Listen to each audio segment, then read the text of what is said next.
Uma das séries que mais chamou a atenção da nossa igreja, que mexeu conosco, foi de Eclesiastes, eu acredito. Eu ouvi de alguns de vocês que ficaram bastante cansados com ela. Eu também fiquei, e a gente não deveria se surpreender com isso. Por quê? Porque o próprio Salomão, o autor de Eclesiastes, bem no final do livro ele diz: estudar demais deixa exausto o corpo. Foram muitas as lições que eu ganhei a estudar esse livro de uma forma sistemática e bem observadora.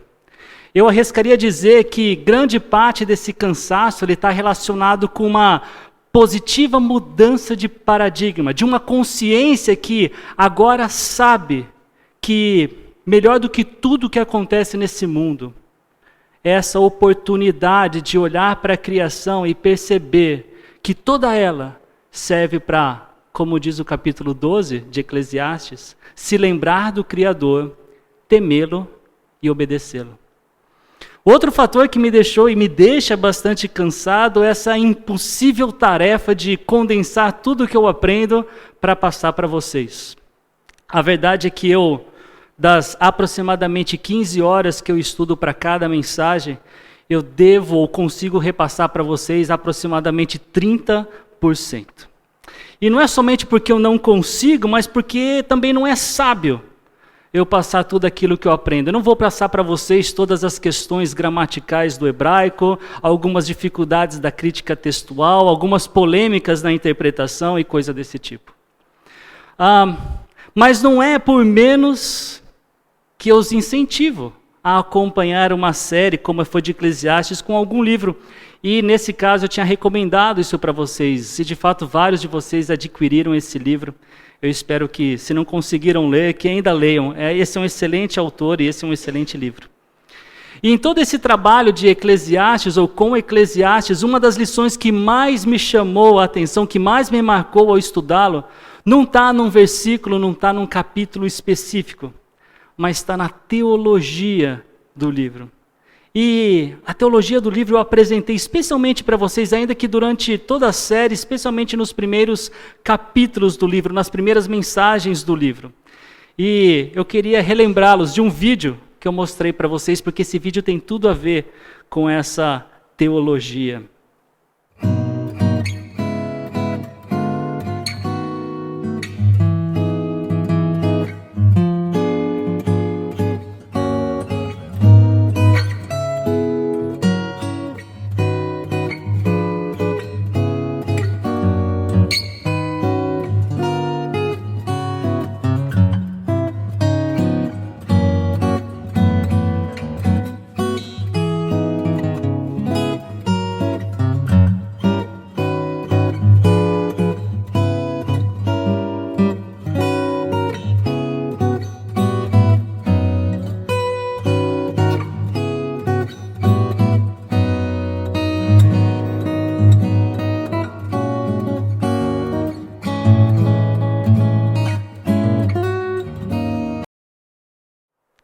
Essa obra artística de Bernard Prat, a ideia dela aqui, eu mostrando isso para vocês, era de mostrar que nessa teologia de Eclesiastes, o autor ele apresenta esse mundo de forma semelhante à bagunça que a gente encontra nesse vídeo. Olhando de um determinado ângulo, tudo que você vê ali é sucata, sem uma organização e parece que nada faz sentido. No entanto, como ilustrado no vídeo, quando nós temos a perspectiva correta, a perspectiva de Deus, nós encontramos ordem. Nós percebemos que em meio à desordem, em meio à bagunça, em meio ao caos, existe uma ordem, existe um sentido que só é visto se nós adotamos a cosmovisão de Deus, a forma como Ele enxerga a criação, como Ele enxerga esse mundo. Em última análise, Eclesiastes, Salomão apresenta a criação, este mundo e toda a bagunça que foi causada pelo nosso pecado, pelo pecado humano, de tal forma que nada é visto meramente, ou nada que é visto meramente da nossa perspectiva, da perspectiva humana, faz sentido e traz satisfação. Ele mesmo repete várias vezes no seu livro, nada faz sentido, tudo é correr atrás do vento. Porém, toda essa bagunça cósmica serve para nos incentivar a procurar por algo que é inerente ao ser humano. Instintivamente nós buscamos por ordem, nós buscamos pelo belo, pelo bonito, nós buscamos e desejamos o certo, mesmo que por causa do pecado, hoje nós somos bem capengas em entender o que é bonito, o que é certo. Nós não conseguimos, por causa do pecado, entender perfeitamente essas coisas. Mas há algo dentro de nós que sabe que viver nesse mundo, ou esse mundo traz alguma coisa muito esquisita, tem coisa errada nesse mundo. Ele não deveria ser como ele é. Há algo dentro de cada um de nós, e sem exceção, que deseja por paz, ao invés de bagunça e confusão. E Eclesiastes nos ajuda a entender que acima do sol, ou acima do céu, é onde se encontra a resposta destes anseios instintivos que cada um de nós tem. Nós olhamos para cima em busca de algo, quando na verdade a resposta é que existe alguém, o próprio Deus, que nos auxilia a entender estes nossos desejos. É olhando para cima, olhando para Deus com as lentes corretivas da fé, é que encontramos finalidade, propósito e satisfação que vão além das poucas dezenas de anos que nós passamos neste mundo. Esse auxílio, essa lente corretiva para enxergar este mundo como Deus enxerga, chegou até os homens e mulheres de uma forma especial, há cerca de 1000 anos depois que Eclesiastes foi escrito. O autor de Hebreus, ele escreveu o seguinte: há muito tempo, Deus falou muitas vezes e de várias formas, de várias maneiras aos nossos antepassados por meio dos profetas. Mas nesses últimos dias, falou-nos por meio do Filho, a quem constituiu o herdeiro de todas as coisas e por meio de quem fez o universo. Num certo tempo, Deus falou com os homens e mulheres de várias formas, mas nenhuma delas foi tão clara como quando nasceu um bebê de uma virgem, e sobre quem o apóstolo João fez incríveis observações, apesar dele mesmo, no Evangelho de João, não ter a narrativa do nascimento desse bebê, cujo nome todos nós sabemos ser Jesus Cristo. Para o propósito que João teve de escrever o Evangelho, ele preferiu usar outros argumentos que, ao final, deveriam levar seus leitores a olhar para este bebê, que cresceu, morreu e ressuscitou como Cristo, como Messias, Filho de Deus. Aqueles que crescem nele também teriam vida em seu nome. Hoje a minha ideia não é repassar a história do nascimento desse bebê, que pela caneta do profeta Isaías seria chamado de maravilhoso conselheiro, príncipe da paz, Deus poderoso, Pai eterno. Minha ideia também não é passar pelos sinais miraculosos que João descreve no seu livro, mostrando a messianidade de Jesus, provando que ele era aquele que o Antigo Testamento falava a respeito, e em quem nós vemos essas promessas sendo totalmente cumpridas. A minha ideia com vocês é, de forma breve, de forma objetiva, olhar para os primeiros versículos do capítulo 1 de João,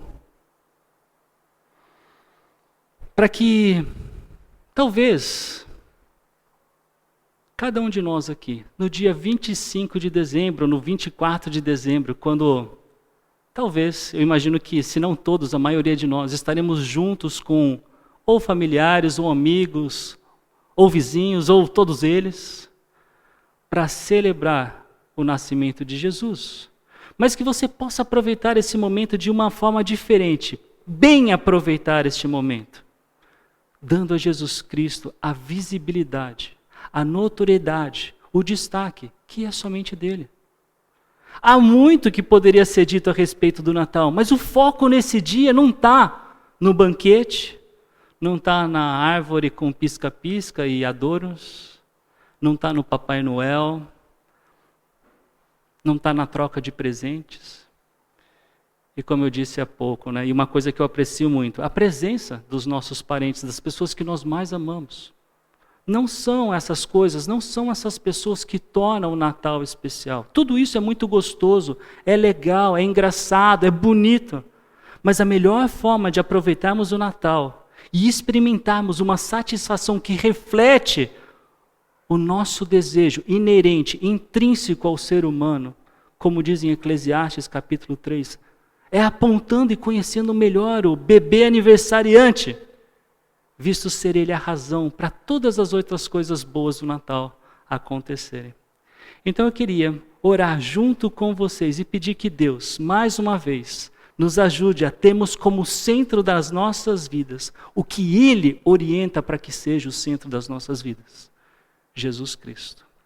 Senhor, obrigado por estarmos juntos e considerarmos a Tua palavra para priorizar aquilo que o Senhor nos ensina a priorizarmos. A saber, este bebê que veio em prol de nós, pecadores, para que pudéssemos ter comunhão contigo. Por isso nos ajude, Pai, nas ideias que João, no seu primeiro capítulo, apresenta, para darmos destaque, para focarmos, talvez com a oportunidade de no dia 24 ou 25, conversarmos com mais pessoas sobre isso. É o que eu oro e peço em nome de Jesus. Amém. E como eu gostaria que esse tempo fosse um tempo simples, talvez até um ponto de exemplo, para que vocês pudessem, não necessariamente imitar o que eu estou fazendo aqui, mas como uma ideia, poder aproveitar isso e fazer nesse dia de celebração do Natal com vocês. Dessa vez eu não tenho mais slides aqui, a não ser mais um para a conclusão. Mas o que eu tenho aqui é a Bíblia, e se você não trouxe a sua Bíblia, tem seu celular, eu ia pedir para você abrir no Evangelho de João, no primeiro capítulo, onde nós ficaremos os próximos minutos juntos. E baseado nesse capítulo de João, e eu vou até o versículo 15 provavelmente, eu queria mostrar para vocês 4 formas de nós aproveitarmos bem o Natal. A começar por conhecendo a Jesus. Como eu disse para vocês, João ele não narra a respeito do nascimento desse bebê como faz Mateus, como faz Lucas. Ele começa logo no versículo 1 dizendo: no princípio era aquele que é a palavra. Ele estava com Deus e era Deus. Ele estava com Deus no princípio. Todas as coisas foram feitas por intermédio dele.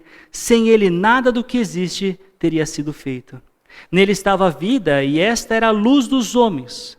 A luz brilha nas trevas, e as trevas não a derrotaram. Esses 5 versículos falam muita coisa a respeito de Jesus. Existem livros baseados somente para explicar o que seria, por exemplo, esse verbo, ou a palavra. E eu não quero entrar nesses detalhes, mas eu quero ver com vocês o que está claro aqui. Porque no dia de Natal, lendo isso, é muito fácil observar, já no primeiro versículo, que Jesus é pré-existente. Ele existia antes mesmo desse bebezinho nascer. Ele estava com Deus e era Deus. Ele era o próprio Deus encarnado. Além de Jesus já ter vida antes de ser um humano como nós somos, a Bíblia também diz que ele era o próprio Deus. Eu sei que a frase estava com Deus e era Deus é bastante confusa, e esse é um daqueles mistérios que nós temos na Bíblia, por termos um Deus que é triuno. Aqui, ainda que o Espírito Santo não seja mencionado, é claro que existem 2 pessoas, e nesse caso o Pai e o Filho. E ele diz mais aqui a respeito, ele diz que ele é o Criador. No versículo 3, todas as coisas foram feitas por intermédio dele, sem ele nada do que existe teria sido feito. Então esse Jesus, esse bebezinho que nasceu e fazia cocô nas fraldas, ainda que não tinha fralda naquele tempo, mas tinha algum paninho, ele era pré-existente, ele era o próprio Deus, ele é o Criador de todas as coisas, aquele bebezinho. E o versículo continua dizendo, o texto continua dizendo, falando que nele estava a vida, e esta era a luz dos homens, a luz brilha nas trevas, e as trevas não a derrotaram, mostra que ele era o Salvador. E ainda que as trevas tentassem fazer alguma coisa com ele, o versículo 5 diz que não conseguiram, ele é vencedor. É muito interessante quando nós abrimos a palavra de Deus para estudá-la e a gente coloca algumas perguntas. E uma delas, muito legal, toda vez que a gente lê a Bíblia, é a pergunta: quem é Deus? E nesse caso, quem é Jesus?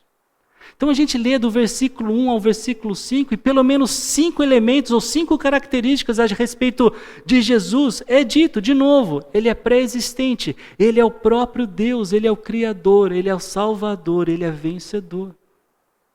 E conhecer esse Jesus tal como ele é muito importante.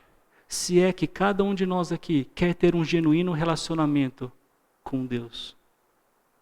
Quanto mais nós desejamos conhecer alguém, mais nós estamos com esse alguém, mais nós queremos saber sobre esse alguém.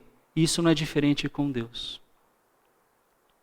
Mas não somente conhecer a Jesus Cristo faz nós aproveitarmos bem o Natal, como também podemos aproveitar o Natal sendo testemunha desse Jesus, a respeito de como foi João Batista. Como continua no versículo 6. Surgiu um homem enviado por Deus chamado João. Ele veio como testemunha para testificar acerca da luz, a fim de que por meio dele todos os homens crescem. Ele próprio não era luz, mas veio como testemunha da luz. Estava chegando ao mundo a verdadeira luz, que ilumina todos os homens. Quer aproveitar bem o seu Natal? Conheça Jesus, saiba quem Ele é e testemunhe a respeito desse Jesus. Afinal de contas, o dia 25 não é sobre, de novo, a árvore. Não é sobre o tamanho do banquete que vocês terão na mesa, ainda que essas coisas sejam bonitas e bem gostosas. Não são essas coisas que dão a verdadeira satisfação que Eclesiastes tanto fala. Porque somente Deus é capaz de fazer isso. E é somente quando nós estamos debaixo do caminho que Ele propõe e orienta na Tua palavra.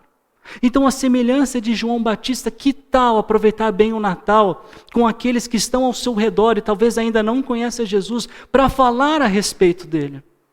Testemunho a respeito dele. De novo, olha como diz, fala que ele veio, João, para testificar acerca da luz, a fim de que por meio dele todos os homens crescem.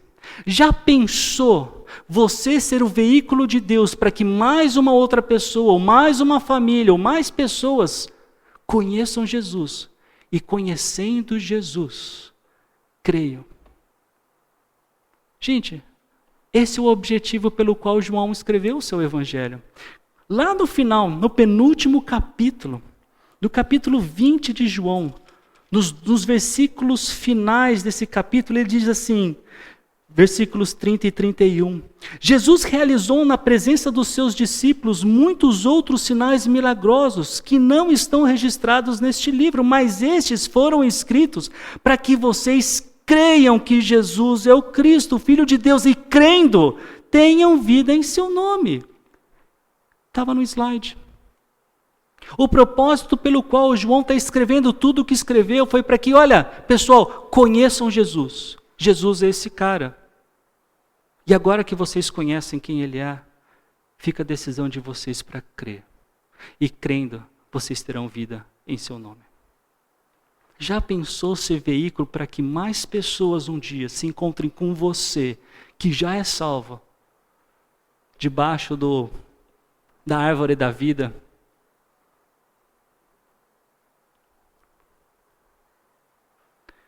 Pelo menos para mim, uma das coisas que mais me dá satisfação é poder ser instrumento de Deus para que outras pessoas conheçam a Cristo. Eu fico ainda mais alegre quando de alguma forma Deus me usou, apesar de todas as minhas falhas, apesar dos meus pecados, para que alguém conhecesse Cristo. E tendo conhecido a Cristo, crido nele. Essa é uma excelente forma de você aproveitar bem o seu Natal. Mais do que se preocupar com esses elementos que caracterizam o nosso Natal e não são do diabo, nem mesmo o Papai Noel. A questão é o ângulo que nós olhamos para isso, como nós vimos de Eclesiastes, e como utilizar esses elementos da sociedade para que nós apresentemos Jesus Cristo. O próprio Papai Noel é baseado numa pessoa que realmente existiu. Em terceiro lugar, nós podemos aproveitar bem o nosso Natal em admiração pelo que Jesus fez por nós. Olha o versículo 14, o que diz: aquele que é a palavra tornou-se carne e viveu entre nós. Vimos a sua glória, glória como do unigênito vindo do Pai, cheio de graça e de verdade. Possivelmente, esse é um dos maiores milagres que a Bíblia tem registrado. Como um ser infinito no seu poder, infinito no seu conhecimento, infinito na sua capacidade, resolve se tornar um ser tão limitado como eu e vocês. E havia um propósito para isso. Porque esse Deus infinito, todo-poderoso, todo sábio, não morria, mas nós morremos. E ele se fez carne, ele habitou entre nós. Versões mais antigas vai dizer, ele tabernaculou. Porque a ideia aqui é que ele fez tenda entre nós. Para passar esse tempinho. Não fez uma morada eterna entre nós. Foi para passar um tempinho.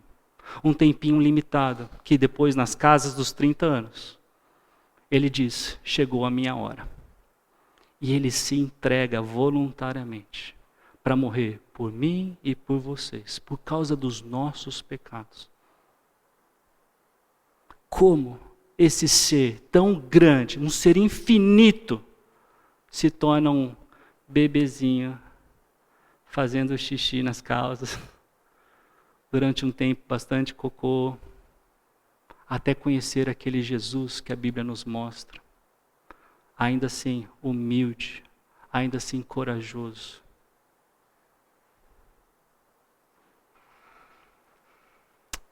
E em quarto lugar, uma forma de aproveitarmos bem o Natal é, à luz disso tudo, se examinar. Porque só há dois caminhos. Olha um deles no versículo 10. Diz assim: aquele que é a palavra estava no mundo, e o mundo foi feito por intermédio dele, mas o mundo não o reconheceu. Apesar de toda essa história, apesar de tudo aquilo que nós sabemos, apesar de tudo aquilo que vários de nós e outras pessoas testemunham, alguns simplesmente não o reconhecem, não confia, não acredita. E essa é uma possibilidade real para qualquer um de nós aqui. O fato é que a Bíblia diz, o próprio apóstolo João diz, no capítulo 3, no versículo 18, quem nele crê não é condenado, mas quem não crê já está condenado por não crer no nome do Filho unigênito de Deus. Gente, não fui eu quem escolhi como cada um de nós seria salvo. Foi o próprio Senhor. Se fosse eu, provavelmente seria por mérito.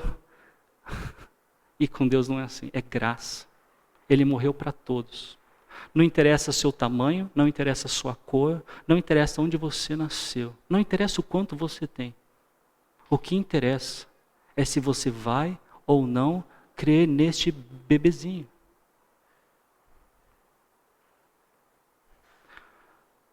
O versículo 12 do primeiro capítulo diz: contudo, aos que o receberam, aos que creram em seu nome, deu-lhes o direito de se tornarem filhos de Deus. Ele ainda continua, os quais não nasceram por descendência natural, nem pela vontade da carne, nem pela vontade de algum homem, mas nasceram de Deus. Esse versículo está dizendo que de uma forma que Deus quis, a fé brota. E essa fé, ela se manifesta recebendo e crendo em Jesus Cristo. E se você já creu, se você está neste caminho e não no outro, esse versículo está dizendo, você é filho de Deus. Eu cresci aprendendo que todo mundo era filho de Deus. Mas se você tem dúvida, olha de novo. João 1,12. E responda para você mesmo se todo mundo é filho de Deus ou se em algum momento se torna filho de Deus. Então nem todo mundo é da família de Deus. Aqueles do primeiro exemplo, do primeiro caminho, não são. Agora, se você já creu, feliz é você, meu irmão e minha irmã. Porque você faz parte da família dele. Não como filho unigênito, porque esse somente é Jesus, mas como um filho adotivo, que participa da herança que o nosso Pai deixa para nós, em especial o que Cristo fez por nós. A vitória que Ele teve é nossa vitória. Uma forma então de aproveitar bem o Natal, assim como nós aproveitamos alguns feriados do ano, quando chega o Dia das Mães, talvez você se pergunte, será que eu estou honrando a minha mãe? Será que eu estou passando tempo com ela? Dia dos Pais ou Dia dos Namorados, será que eu estou bem nesse relacionamento com ele ou com ela? Não sei, tem tantos dias no ano para tantas coisas, mas chega no Natal, no nascimento de Jesus, que tal se examinar e pensar, eu realmente creio nesse bebezinho que veio da parte de Deus, que é esse todo-poderoso que a Bíblia diz que é? Se você não crê, eis uma chance para você pensar nisso. Eu não tenho o poder de fazer de nenhum de vocês um crente em Jesus Cristo. Mas pelo menos com essa oportunidade de levá-los a refletir sobre isso e de aproveitar bem o seu Natal. O Natal não é sobre árvores. O Natal não é sobre comida.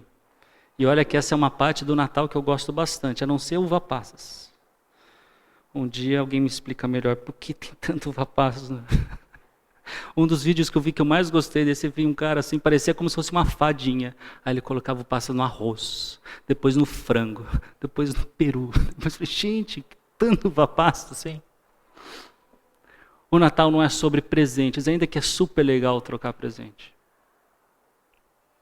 O Natal não é sobre os nossos queridos, os nossos parentes, os nossos vizinhos, os nossos amigos. De novo, ainda que essa seja, pelo menos para mim, uma das coisas mais interessantes e mais legal no Natal, de juntar as pessoas com quem eu mais amo para, de novo, desfrutar do banquete, mas mais do que isso, desfrutar desta informação que a Bíblia chama de boas novas, chama de evangelho. A boa notícia de que Jesus Cristo veio, esse bebezinho veio num momento histórico escolhido por Deus para que nós pudéssemos, agora, hoje, 2000 anos depois, considerar porque Ele preservou a sua palavra para que nós pudéssemos ler, para que nós pudéssemos aprender e no final das contas tomar uma decisão. Eu vou ou não crer neste bebezinho? O Natal é sobre Jesus Cristo, que como João nos mostrou aqui, nesse trechinho, ele já existia antes de nascer, na forma humana. Ele é o próprio Deus, Ele é o Criador de todas as coisas, Ele é o Salvador, Ele é vencedor. Se confiamos nisso, não há nada melhor do que testemunhar disso e ajudar outras pessoas a saberem sobre esse maravilhoso bebê. O seu amor por nós é tão grande que Ele decidiu ser como um de nós, mas mais corajoso do que nós. Ele não pecou e Ele decidiu tomar aquele caminho para ser pendurado na cruz por causa dos nossos pecados, dos seus pecados e do meu pecado. E eu lhe convido a confiar nisso e experimentar o que o Natal tem de melhor para nos oferecer. De novo, não é comida, não é pisca-pisca, não são os enfeites, não são os parentes. O Natal é sobre Deus, o Natal é sobre Jesus. E é assim que nós podemos aproveitar bem o nosso Natal. Se é que nós queremos, da perspectiva de Deus, olhando para cima, enxergar este mundo e perceber como as coisas de fato são. Não são bagunçadas, não são desordenadas, desde que nós olhemos com as lentes corretivas da fé nesse bebezinho. Vamos orar. Senhor, eu te agradeço pela oportunidade que nós temos de fazer essas considerações e de olhar para o texto de João e perceber quem é Jesus e de perceber as escolhas que nós podemos tomar para que possamos fazer parte da tua família, Senhor. Eu te agradeço. Te agradeço por como o exemplo de João Batista, que veio para anunciar a todo este mundo quem é Jesus e que nós possamos fazer semelhante a ele. E conduzir, Pai, ser influentes para que outras pessoas possam fazer essa consideração de fé, para que elas também, crendo, tenham vida em Jesus Cristo. Obrigado, Pai, por esse tempo que nós temos juntos.